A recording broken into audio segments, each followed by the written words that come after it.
It's Car Con Carne. Let's eat in the car. It's Car Con Carne.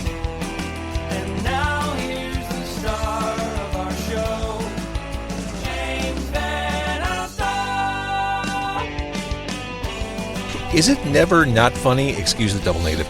Is it never not funny to have people call you your mom? Like, I was just talking to Steve from after the fight outside. I'm like, oh, hey, I got to go. I got to talk to your mom. Like, it's always funny, right? Not really. No, really? I'm still, you get used to it. It still takes a while. So I'm here with your mom. This is Car Con Carne. Car Con Carne is a Q101 podcast. I'm James Van Alstyne. Car Con Carne, sponsored by Easy Automation, easy-automation.net. Transform your living space with cutting-edge home automation. Experience seamless control over audio, video, lighting, climate, security, everything. Embrace the future of smart living. It's your home, your rules. Get a quote by visiting easy-automation.net or give my guy Dan a call. He's got his phone at the ready. He will give you a hassle-free quote at 630-730-3728. I want to talk to you about my friend Evan J. Thomas. He runs Tag Publicity. If you are a musician, a creative, looking for some PR help, Evan's your guy. Tag Publicity is a music and event publicity company that is freshly distinctive. Tag Publicity is a full-service entertainment PR, talent development, branding, digital marketing, social media management, project management, distribution, content creation, booking, and public relations company headed by the aforementioned Evan J. Thomas. And you can reach out to him anytime for any of your PR needs. evanjthomaspr@gmail.com. You could follow Tag Publicity on Facebook, Instagram, and the TikTok. Finally, programming note, Car Con Carne on Thursday, May 15th, recording live on stage at Legit Dogs and Ice in South Elgin, 322 South Randall Road. We'll have interviews and performances from Derision Cult, Karen Shook, Aaron Williams, comedy from Chris Bongat, and craft brewer Carson Souza from Obscurity Brewing joining all on stage. It is an absolutely free event to attend. I couldn't possibly charge for this podcast, but we'd love to see you there. You can be part of the podcast either in the crowd or on the sidelines, audio and video. Again, Thursday the 15th at Legit. So I am outside, was it Goat Village? Is that we're outside Goat Village in Norwich, which is a new place, new live music room. I'm here with your mom. Hello. Hello. Now, who are we missing from your mom? Our bass player, Andrew. Okay. He actually might be pulling in while we're on here. Is that typical of him? Is he the last one to arrive usually? No, actually. Actually, it's quite the opposite. Yes. Oh, okay. He works at Guitar Center. Okay. So he's coming from work. He's also the one who's best at talking. I believe in you. I believe in the rest of you. I believe you can pull this together. So fine, I'm here with Maura, Tommy, and Alex. Let's talk about the birth of your mom. Let's talk about how this... Let's talk about how this started with Grandma, really. Yeah, right. Really, when you think about it. The lineage is a proud one, going back decades. How did your mom come together? And you can't tell me it's not funny. It's pretty fun. Okay. It's not funny.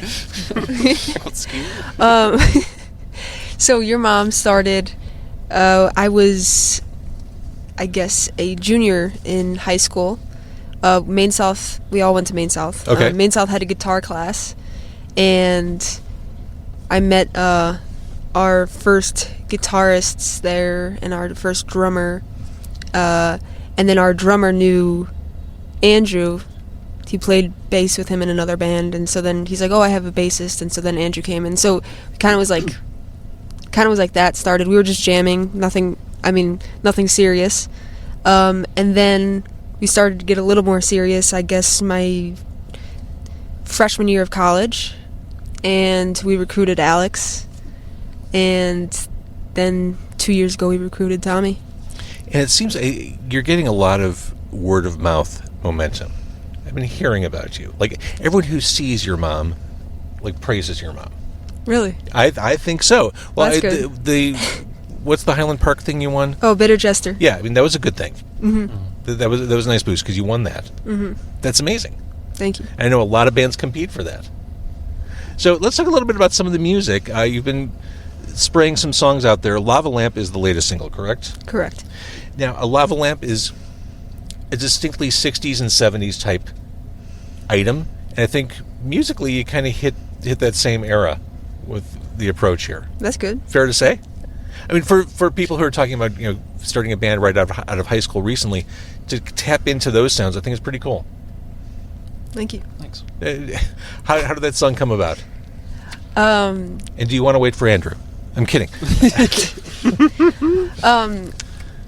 I wrote Lava Lamp when I was like, let's say, I think it was during quarantine, senior year of high school. But I didn't bring it to the band for a while because at that time we had a different lineup of the band. I think I brought it to practice one time and it just like wasn't sounding right or whatever.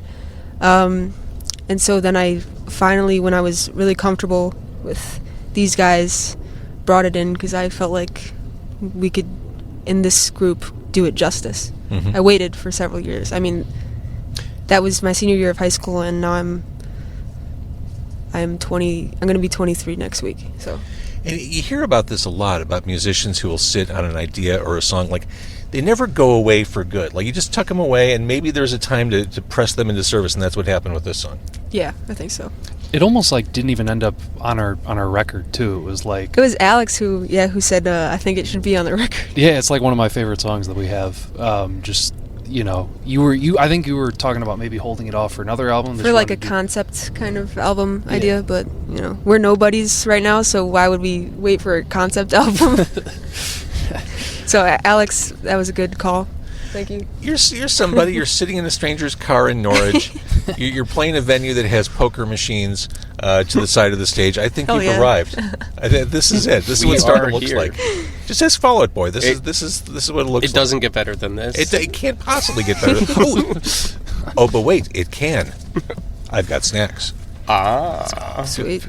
A well-fed band is a happy band. I don't know if you'll be well-fed, but help yourself. Get yogurt-covered raisins. Mike and Nice. Ike's. These are. Mike and Ike's. They are the unsung candy of our generation. Please help yourself You to sure Mike. this is like big? I'm sure. Would you share this? Yeah, I'll share it. Yeah. See, I'm not a chocolate guy. I know that's an unpopular opinion. You guys don't want snacks? I guess we're all gonna share Okay, I'll this. investigate. Have some sour cream Pringles, Let's please. investigate, shall we? Are you gonna cut out the noise of us chewing? No. I'm 1,000 plus episodes in, I kind of gave up. I should eat Pringles just for that. But see, I'm not a chocolate guy. Like, for me, Mike and Ike's Swedish Fish, Yep. those are my candies. Staying on the food theme, let's talk about sushi with your ex. The song sounds like perhaps calling out someone specific, or is this meant to be more vague? I guess it's. I don't know. I guess it is pretty specific. I mean, I guess that's how I write. Right, what you know? Yeah. Sushi with your ex, unprotected sex. Yeah. There it is. I don't think there's any there's no poetry there. I mean, it's all just very direct. Yeah. So, again, we're sitting here in the parking lot of Goat Village in bucolic Norwich, Illinois. What's next for you? I mean, we're heading into the summer as we're recording this. It's May. It seems like peak show time. Do you have gigs coming up? Yes, we do. We actually are playing Summerfest in Milwaukee. Get out. That's awesome. Yeah. That's an awesome gig. Yeah. We're excited. You heard it here first, actually. Yeah. This We haven't announced it yet. That's awesome. It's been top Congratulations. secret. Thank you. They do a really nice job. I mean, that's a great event to be part of. We're excited. Okay, so Summerfest, that's big. Anything else? Shuba's in August. And, I mean, we've got a lot of stuff. I could pull out the Google calendar. But that's I a don't cool remember. start. Okay. Yeah, Shuba's and Summerfest. Those are some big plans. Oh, Taste of Park Ridge, Amazing. July. We're Walk going, over past the Pickwick and head on over to the Taste. and- Exactly. yeah. Exactly. We're also going to North Carolina too Oh, yeah, for this festival called Carolina Indie Fest, which will be Memorial pretty fun. Day weekend. Yeah, Oh, in a that's couple awesome. weeks. Yeah. So All right, so I mean, it feels like things are accelerating. Yeah, and we're also, while all this is happening, we're doing a waterfall release. So we have the whole album finished, but we decided to release them each month. So every 4 weeks we're dropping a song, and to kind of gain momentum and build the Spotify monthly listeners and whatnot, because unfortunately that's really what a lot of people look at. But the album itself, the whole album, will be out on streaming services in end of August or early September. That'll feel pretty great having that out in the world, won't it? Yes. And we also are currently pressing the vinyl for it, so very limited run. That's awesome. So that will be out before the album is out on the streaming services. So if people really are eager to hear the album, they could just buy the physical copy. And can they pre-order anywhere? Or Yes. Bandcamp or your website? I guess our website, but didn't we take it down actually? We did, We took yeah. it down because we want people to come to our show. They could pre-order it at our shows. Got it. That makes good marketing strategy. Yes. Now I've got to ask because I mean you graduated high school 5 years ago. When you talk about records, I mean do you collect them yourselves or do you buy records? Do you buy other bands' records? Any of you in the back seat? I collect records and stuff like that. Not like I don't have like a super big collection, but I do like to listen to vinyl and stuff like that. So been doing it for a number of years. But Let me warn you, as someone who's been doing it for a while, if you go any further, it's a slippery slope. You'll never financially recover, and you'll never have enough space wherever you live. Yeah. Apartments, they'll be overrun. yeah, So maybe stick to streaming. that's a good point. Yes, but the sound. But the sound. All right, your mom. I think you sound great. I'm thrilled that you're here, and it sounds like it's going to be a great year. We hope so. Album on the way, great live shows, big and small coming up. I mean, keep doing what you do. Thank you so much. Yeah, thank you. Thanks for having us.